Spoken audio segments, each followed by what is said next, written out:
Hello viewers, আসসালামু আলাইকুম। ষষ্ঠ শ্রেণীর ইংরেজি প্রশ্ন নিয়ে আমি তোমাদের সামনে হাজির হয়েছি। তোমাদের ষষ্ঠ শ্রেণীতে আগামীকালকে যে প্রশ্নটি আসবে সেই প্রশ্ন সম্পর্কে আমি একটু বিস্তারিত আলোচনা করছি। তোমাদেরকে 4টি কাজ দেওয়া হবে: টাস্ক 1, টাস্ক 2, টাস্ক 3, টাস্ক 4। এই যে টাস্ক 1, টাস্ক 2 এবং টাস্ক 3তে থাকবে এ বি এবং টাস্ক 4-এ থাকবে এ বি সি। তো তার মানে আমাদের এই 4টা কাজটা সমাধান করতে হবে। দেখো কিভাবে আমরা সমাধান করি। সমাধানটা খুব সুন্দর করে আমি তোমাদেরকে দিয়ে দিয়েছি, তোমরা শুধু জাস্ট মনোযোগ সহকারে দেখবে এবং আনসারগুলো আগামীকালকে পরীক্ষার খাতায় লিখে দিয়ে আসবে। অবশ্যই তোমরা সবাই ভালো রেজাল্ট করবে। যেমন ধরো 1 নম্বরটি রয়েছে টাস্ক 1, এখানে 4 জন মিলে একটা গ্রুপ তৈরি করার কথা ছিল, এটা দিয়েছি।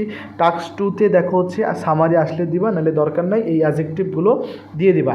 টাস্ক 3-তে এ বি সি, এ এবং বি নাম্বার কোশ্চেনটা আমরা সমাধান করেছি। টাস্ক 4-এ এ বি সিটা সমাধান করা দেওয়া আছে। তোমরা সবাই সুন্দর করে এই বিষয়গুলো তোমরা দেখবা। টাস্ক 4-এ যে সি নাম্বারটা, এটা আমরা সমাধান করে দিয়েছি। তো তোমরা সবাই প্রশ্নটা বুঝে পড়ে তারপরে স্ক্রিনশট দিয়ে তোমরা খুব সহজেই কিন্তু এই প্রশ্নগুলোর সমাধান এখান থেকে লিখতে পারবে।